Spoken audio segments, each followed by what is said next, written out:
रहमानिर्रहीम। आज की बात में हम बात करेंगे इस्लामियात की बात है। इस्लाम में हम फ़लसफ़ा ज़िंदगी के बारे में पिछले सेशन में भी हमने बात की थी, तो आज उससे मज़ीद एक इक़्तिबास है, एक बात है। तो हम चाहेंगे कि फ़लसफ़ा ज़िंदगी इस्लाम के मुताबिक क्या है और दुनिया के मुताबिक क्या है। तो उसके लिए सबसे पहले हमें फ़ितरत का जायज़ा लेना पड़ेगा। फ़ितरत के लिए मौलाना वहीदुद्दीन खान साहब की किताब है औरत मेमार इंसानियत। उनमें उन्होंने फ़ितरत के कानून को बहुत कम अल्फाज में अच्छा डिफ़ाइन किया है, खूबसूरत अल्फाज में बयान किया है। कहते हैं कि फ़ितरत से इनहराफी नाकामी है, फ़ितरत के मुताबिक ज़िंदगी गुजारना कामयाबी है। फ़ितरत क्या है? फ़ितरत ये है कि जो दुनिया का नक्शा खुदा ने बनाया है उसके मुताबिक चलना। इस नक्शे में जन्नत का कोई भी कॉन्सेप्ट नहीं है। अगर हम इस नक्शे में जन्नत ढूंढने की कोशिश करेंगे तो वो हमें नहीं मिलेगी।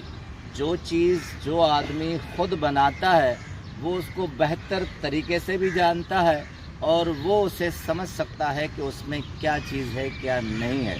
अगर इंसान ये चाहता है कि ज़िंदगी में ही, दुनिया में ही वो जन्नत ढूंढे तो उसे नहीं मिल सकती।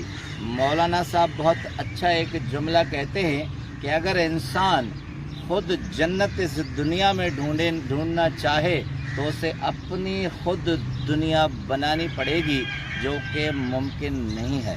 जन्नत आखिरत की ज़िंदगी से वाबस्ता है, मुंसलिक है, और यहाँ सिर्फ़ हम पुरसुकून ज़िंदगी गुजार सकते हैं और जन्नत के लिए कोशिश कर सकते हैं। अब आते हैं कि ये ज़िंदगी पुरसुकून किस तरह बन सकती है। इसके लिए हम सूरह रूम की आयत नंबर 21 का हवाला लेंगे। उसमें है कि हमने तुम्हारे लिए दुनिया में निशानियां पैदा की हैं और तुम्हारे ही जिन्स से सुकून इख्तियार किया है। यानी हमारे जिन्स से जो सुकूनियत की चीज़ है वो है औरत।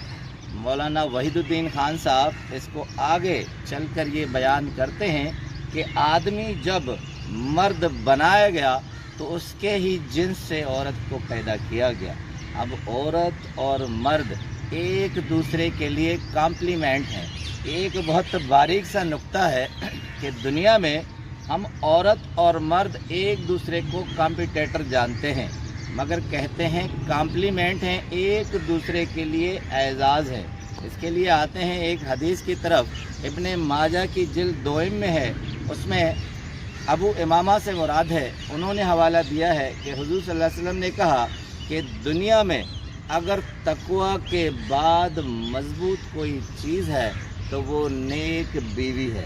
यानी वो तक़वा जो हमें आखिरत में जन्नत की तरफ ले जाती है, उसके बाद अगर ज़िंदगी में यहाँ और जन्नत के रास्ते पर जो लेकर चलती है वो नेक बीवी है। नेक बीवी वो जिसे आप देखें तो प्यार की निगाह से देखें और अगर कुछ कहें तो वो आपकी अताअत करे। दुनिया में नेक बीवी एक पुरसुकून ज़िंदगी का ज़रिया है और अच्छा मर्द नेक बीवी के लिए बेहतरीन ज़िंदगी का नमूना है। अब आते हैं एक कुरान शरीफ की दूसरी आयत पर। सूरह निसा में है, सूरह निसा में है कि ये दुनिया आपके माल को सिर्फ दुनिया में रहने की जगह है। यानी अगर आपके पास माल है तो ये हमारा एग्जिस्टेंस पावर है। बहुत बारीक सा नुक्ता है। हम माल को दुनिया में जन्नत का ज़रिया भी समझते हैं, सुकून का ज़रिया भी समझते हैं और कामयाबी की दलील भी समझते हैं, मगर ये माल सिर्फ हमें सरवाइव करता है, ज़िंदा रखता है, ज़िंदा रखने का ज़रिया है, जिसका कुरान पाक में सूरह निसा में आयत नंबर 2 में हवाला है। ये चीज़ ज़हन से निकाल दीजिए कि ये माल हमें जन्नत में ले जाएगा, दुनियावी कामयाबी दिलाएगा या पुरसुकून ज़िंदगी दिलाएगा। अब पुरसुकून ज़िंदगी के लिए एक और इंटरनेशनल बहुत बेहतरीन हवाला है। इंडियन एक योगी हैं, उनकी किताब दुनिया के 45 ममालिक में गई है और 45 ज़बानों में तर्जुमा हुई है। किताब वो है पाराहमा योगेंडा। अब योगी ज्ञानेंडा 1952 में उनकी डेथ है, مگر کہتے ہیں انہوں نے جو کتاب لکھی auto biography of Yogi Indian ہے، وہ دنیا کے بہترین 10 روحانی کتابوں میں شامل ہوتی ہے۔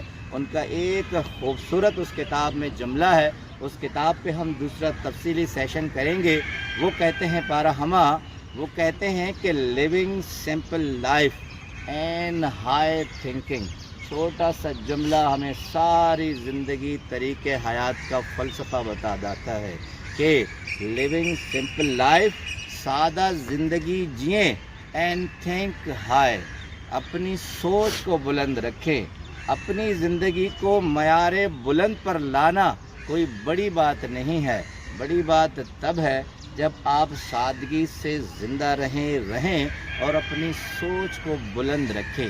اسی جملے کو مزید لے کر ہم یوں چل سکتے ہیں کہ ایک عورت جو گھر کو سنبھالتی ہے وہ سمپل لیونگ میں رہے تو گھر دنیا میں جنت جیسا بن سکتا ہے، اور مرد باہر کی دنیا میں ہائی تھنکنگ رکھے تو وہ اپنی زندگی کو بلند معیار پر لے جا سکتا ہے۔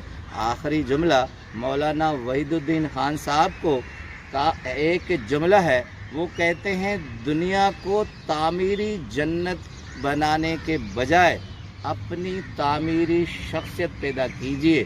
جب ہم تعمیری شخصیت کی طرف بڑھیں گے تو یہ دنیا ہمیں خود بخود جنت جیسی لگے گی اور پرسکون زندگی ہمارے سامنے کھڑی ہوگی۔